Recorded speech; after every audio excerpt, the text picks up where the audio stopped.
프롤로그 철심과 봉황의 운명. 1909년 가을, 조선 전역에 울려 퍼진 망치 소리. 1909년 가을, 조선 팔도 곳곳의 산중에서 이상한 작업이 진행되고 있었다. 일본인 감독관의 지시하에 조선의 인부들이 땅을 파고 쇠막대기를 박는 일이었다. 더 깊이, 정확히 그 지점에 박아야 한다. 일본인 기술자가 나침반과 지도를 보며 소리쳤다. 그들이 찾는 것은 조선의 풍수지리상 명당 중의 명당, 용맥이 흐르는 혈자리들이었다. 하지만 인부들은 이 작업의 진짜 목적을 알지 못했다. 단지 일제의 지질조사 작업이려니 생각했을 뿐이다. 한양 통감부, 이토 히로부미의 비밀계획. 각하, 조선 전역의 혈맥조사가 완료되어 철심을 박는 작업이 시작되었습니다.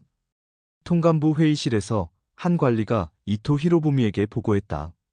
벽에는 조선 전역의 지도가 걸려 있었고 곳곳에 붉은 점들이 표시되어 있었다. 이토 히로부미는 지도를 바라보며 음침한 미소를 지었다. 그의 눈빛에는 평소와 다른 섬뜩한 기운이 서려 있었다. 좋다. 이제 본격적으로 진행하라.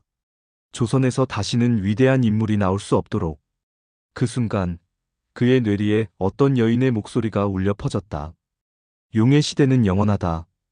봉황 따위는 다시 날아오르지 못할 것이다. 측천무후, 천년 전 당나라를 호령했던 여제의 영혼이 시공을 초월하여 이토 히로부미의 마음을 사로잡고 있었다. 봉황 혈맥의 부활을 막고 영원히 용의 지배 체제를 유지하려는 집념이었다. 전국 각지의 명당에 박히는 철심. 이 철심들이 정확히 어떤 역할을 하는 건가요? 젊은 일본 기술자가 궁금해했다. 조선의 지기를 차단하는 것이다.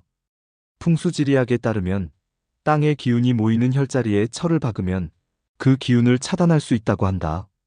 그런 미신이라고? 조선 사람들이 그렇게 믿고 있다면 그것만으로도 충분한 효과가 있는 법이다. 심리적으로라도 말이지. 하지만 진짜 목적은 훨씬 더 깊고 어두웠다. 측천무후의 영향을 받은 이토 히로부미는 봉황 혈맥의 후예가 조선 땅에서 태어나는 것을 막으려 했다. 5000년 전부터 이어져 온 용과 봉황의 대립에서 화족은 용의 편에 선 것이었다. 1909년 10월 26일 하얼빈역에서의 총성. 만세! 안중근 의사의 총성이 하얼빈역에 울려 퍼졌다.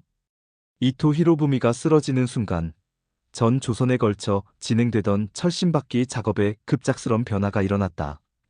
천황의 기운이면 충분히 조선의 영웅들을 억누를 수 있다고 생각한 새로운 총독이 부임하자 철심 박는 프로젝트는 중단하라고 명령하는 바람에 통감부에서 급히 전보를 날렸기 때문이다. 모든 작업을 중단하라. 하지만 이미 대부분의 명당에는 철심이 박힌 상태였다. 안중근 의사의 의거로 인해 완전히 마무리되지는 못했지만 조선의 지기는 크게 손상된 상태였다. 어느 산골 마을, 중단된 작업. 야, 그만하고 내려가자. 한 조선인 인부가 동료에게 소리쳤다. 그들이 작업하던 곳은 특별히 기운이 강한 혈자리였다. 일본인 감독관이 특히 신경 쓰며 지시했던 곳이기도 했다. 아직 절반도 안 박았는데? 상관없어. 어차피 중단 명령 떨어졌잖아. 인부들은 철심을 절반쯤 박은 채로 산을 내려갔다. 그들은 알지 못했다. 그곳이 훗날 봉황 혈맥의 후예가 태어날 운명의 장소라는 것을. 완전히 박히지 못한 철심은 봉황 혈맥을 완전히 봉인하지는 못했지만 그 기운을 크게 약화시켰다. 봉황의 후예는 약한 몸으로 태어날 수밖에 없게 되었다. 시간이 흘러 그로부터 60년 가까운 세월이 지난 후 그 혈자리 근처의 한 마을에서 한 아이가 태어났다. 김준혁이라는 이름의 유난히 허약한 몸을 가진 아이였다. 아이가 태어나던 밤, 산 중턱에 박힌 철심이 미묘하게 흔들렸다. 봉황 혈맥이 깨어나려 했지만 철심의 방해로 제대로 발현되지 못했다. 철심으로 인해 그 기운은 아이의 가슴 깊은 곳에 잠들어 버렸다. 용의 시대와 봉황의 시대, 측천무후의 영혼이 죽은 이토 히로부미의 시신 옆에서 속삭였다.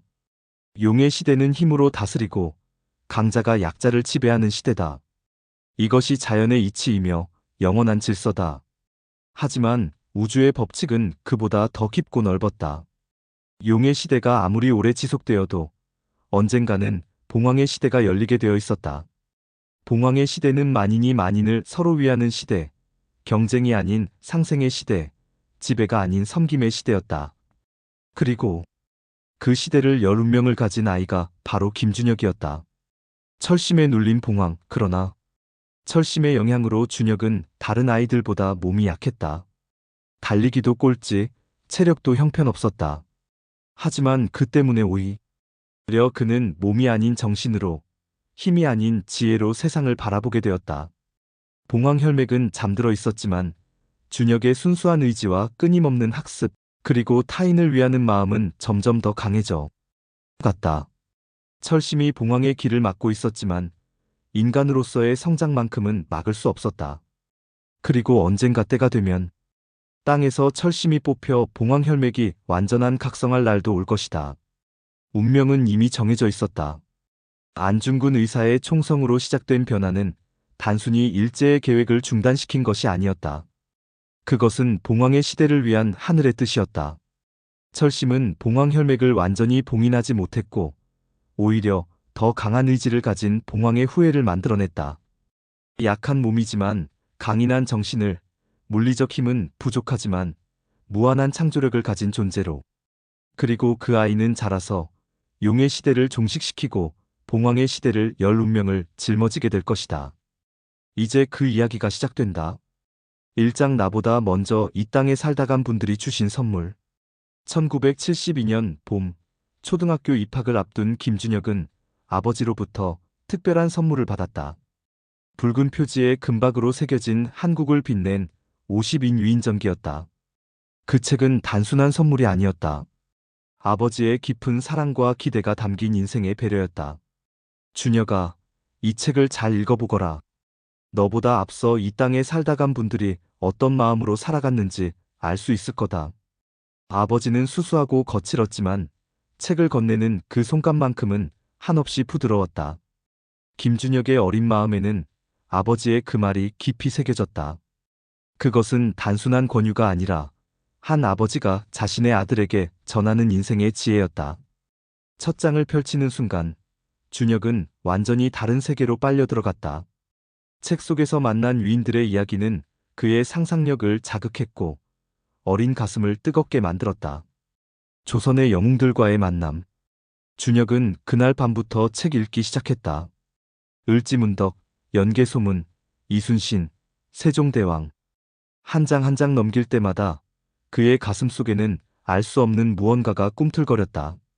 나라를 구한 성웅 이순신이라는 제목 아래 명량대전에서 13척의 배로 330척의 왜군을 물리친 이야기가 생생하게 기록되어 있었다.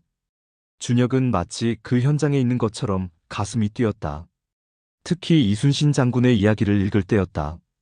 명량대전에서 13척의 배로 330척의 왜군을 물리친 이순신 장군은 전쟁 후 이렇게 말했다고 전해진다.